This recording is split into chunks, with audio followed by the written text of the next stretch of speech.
اعوذ باللہ من الشیطان الرجیم بسم اللہ الرحمن الرحیم وما ارسلنا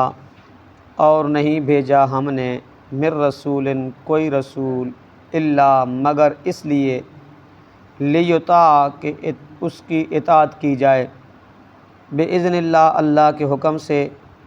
ولو انہم اور اگر وہ لوگ اذ ظلموا جب انہوں نے ظلم کیا تھا انفسہم اپنی جانوں پر جاؤ کا آ جاتے آپ کے پاس فاستغفر اللہ پھر معافی مانگتے اللہ سے واستغفر لہم الرسول اور بخشش مانگتا ان کے لیے رسول بھی لوجد اللہ توابا رحیما تو وہ ضرور پاتے اللہ کو بڑا توبہ قبول کرنے والا اور رحم کرنے والا فلا وربک پس قسم ہے آپ کے رب کی لا یؤمنون وہ مومن نہیں ہوں گے حتیٰ یہاں تک کہ یحکموا کا حاکم بنائیں آپ کو فیما اس معاملے میں اس جھگڑے میں شجرا اس معاملے میں کہ جھگڑا ہوا بینہم ان کے درمیان ثم لا یجدوا پھر وہ نہ پائیں فی انفسہم اپنے دل میں حرجن تنگی مما اس سے جو قضیتا فیصلہ کر دیں آپ ویسلموا تسلیما اور وہ تسلیم کر لیں پوری طرح تسلیم کرنا ولو انا کتبنا علیہم اور اگر ہم لکھ دیتے ان پر ان اقتلوا کہ قتل کرو انفسکم اپنے آپ کو او اخرجوا یا نکل جاؤ من دیارکم اپنے گھروں سے ما فعلوہ تو وہ نہ کرتے ایسا الا قلیل منہم مگر تھوڑے سے ان میں سے تھوڑے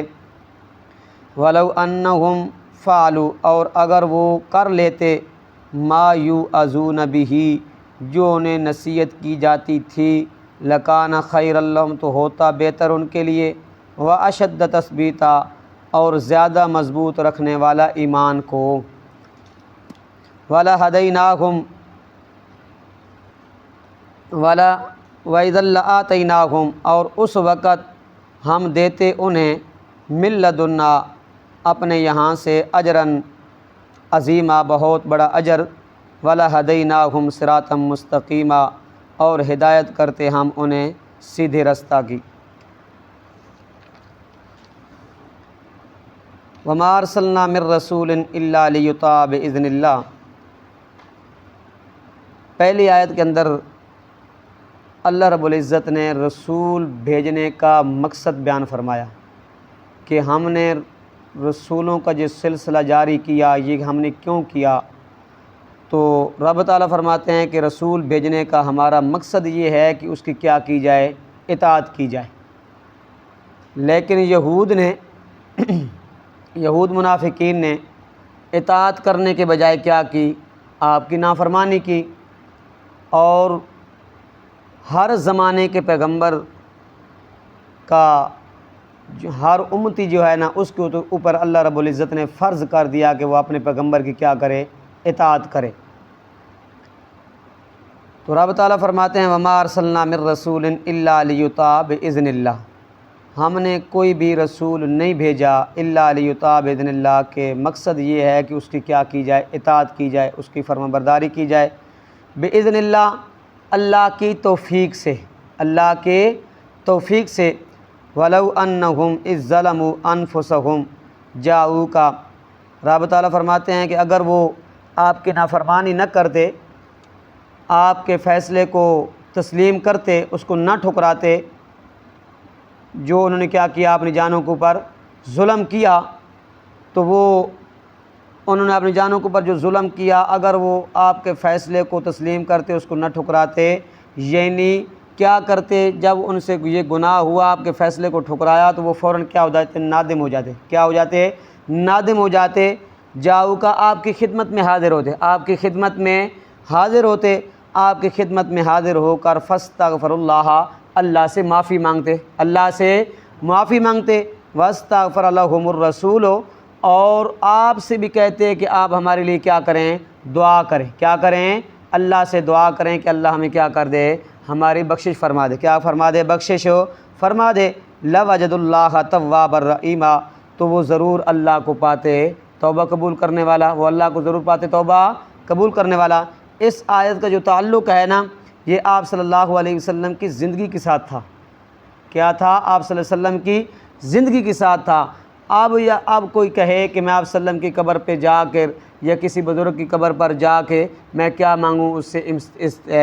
استمداد مانگوں، مدد مانگوں، اور اس سے کیا مانگوں، سفارش کرواؤں، تو یہ اب تمام فقہا کا یہ کیا ہے، مذہب ہے کہ وہ کیا ہے کہ چاہے نبی ہو یا غیر نبی ہو، کسی کی قبر کے اوپر جا کے اس طرح کی دعا کرنا جائز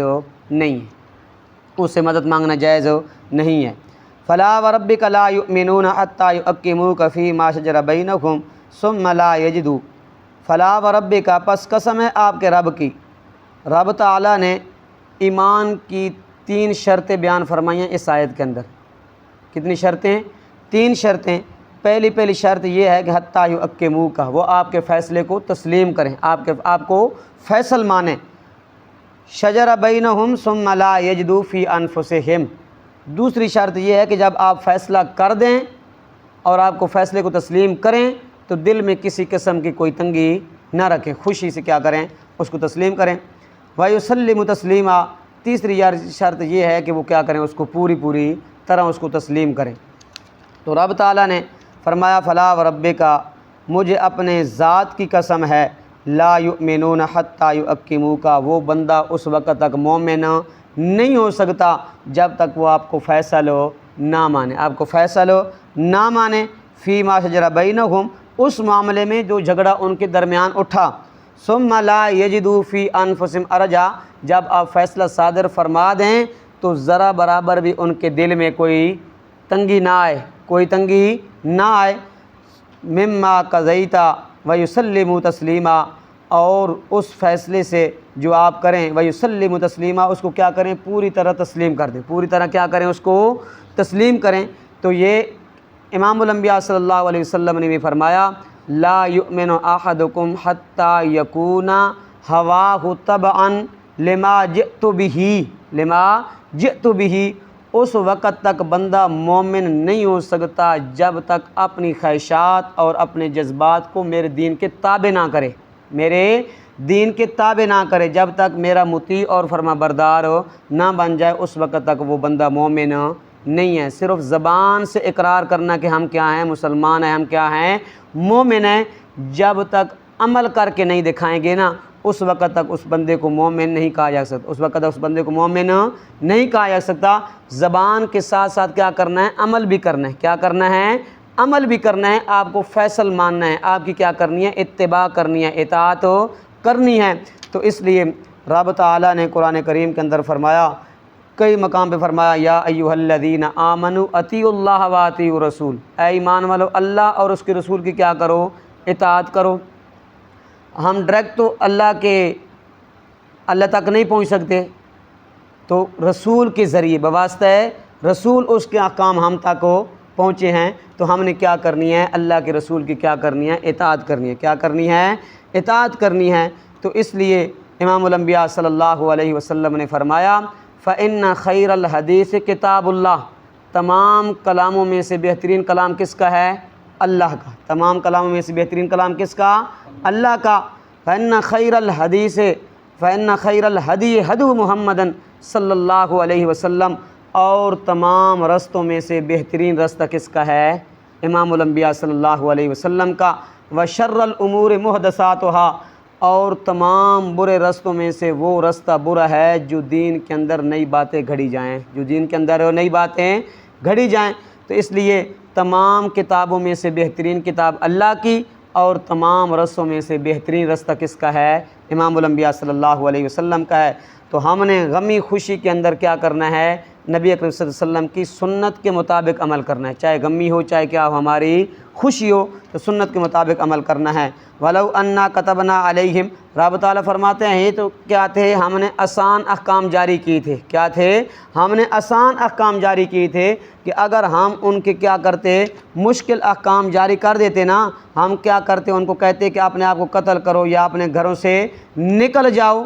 ما فعلوا تو وہ نہ کرتے ایسا، وہ ایسا نہ کرتے الا قلیل منہم مگر تھوڑے سے کرتے، چاند گنے چنے آدمی کرتے، سارے نہ کرتے۔ ولو انہم فعلوا ما یوعظون بہ لکان خیر لہم، ہاں اگر وہ اس طرح جو ان کو نصیحت کی جاتی ہے نا، اگر وہ اس نصیحت کے اوپر عمل کرتے تو لکان خیر لہم، یہ ان کے لیے کیا تھا؟ بہتر تھا۔ کیا تھا؟ بہتر تھا۔ واشد تثبیتا، اور سب سے زیادہ ایمان نو مضبوط رکھنے والی چیز بھی کی ہوئے ای ہوئے کہ جو نصیحت کی جائے اس کے اوپر کیا کیا جائے؟ عمل کیا جائے۔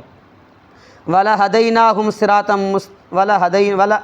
وَإِذًا لَآتَيْنَاهُمْ مِن لَّدُنَّا أَجْرًا عَظِيمًا، رب تعالیٰ فرماتے ہیں کہ جو ہمیں نصیحت ان کو کرے نا، اگر وہ اس نصیحت کے اوپر کیا کریں؟ عمل کریں تو ہم انہیں کیا دیں گے؟ اجر عظیم عطا فرمائیں گے، اجر عظیم عطا فرمائیں گے۔ وَلَهَدَيْنَاهُمْ صِرَاطًا مُسْتَقِيمًا،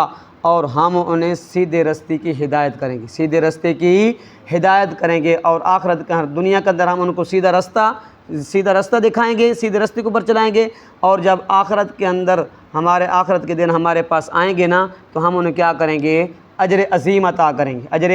عظیم عطا کریں گے۔ تو اجر عظیم اور سیدھا رستہ تب بھی ملے گا کہ امام الانبیاء صلی اللہ علیہ وسلم کے رستے کو اختیار کیا، ان کی اتباع کی، ان کی اطاعت کی۔ ہاں جنہوں نے اللہ اور اس کے رسول کی اطاعت نہیں کی نا، رب نے فرمایا وَمَن يَعْصِ اللَّهَ وَرَسُولَهُ فَقَدْ ضَلَّ ضَلَالًا مُبِينًا، جس نے اللہ اور اس کے رسول کی کیا کی؟ نافرمانی کی، وہ کھلی گمراہی کے اندر ہے، وہ واضح گمراہی کے اندر ہے، وہ آدمی جہنمی ہے۔ اللہ رب نے سورۃ جن کے اندر فرمایا وَمَن يَعْصِ اللَّهَ وَرَسُولَهُ فَإِنَّ لَهُ نَارَ جَهَنَّمَ خَالِدِينَ فیہا، جس بندے نے اللہ اور اس کے رسول کی نافرمانی کی وہ بندہ کیا ہے؟ جہنمی ہے، اور ہمیشہ ہمیشہ جہنم کے اندر رہے گا۔ کیا رہے گا؟ ہمیشہ ہمیشہ جہنم کے اندر رہے گا۔ تو اس لیے پہلی آیت کے اندر رب نے فرمایا ہمارا رسول بھیجنے کا مقصد یہ ہے کہ اس کی کیا کی جائے؟ اطاعت کی جائے۔ دوسری آیت کے اندر ایمان کی 3 شرطیں، آپ کو فیصل، آپ کو حاکم مانیں، اور جب آپ فیصلہ فرما دیں کسی معاملے کے بارے میں تو دل میں ذرا برابر بھی تنگی نہ ہو، اور اس کو کیا کرنا ہے؟ تیسری شرط یہ ہے کہ اس کو خوشی کے ساتھ کیا کرنا ہے؟ تسلیم کرنا ہے۔ دعا کرو کہ اللہ عمل کی توفیق عطا فرمائے۔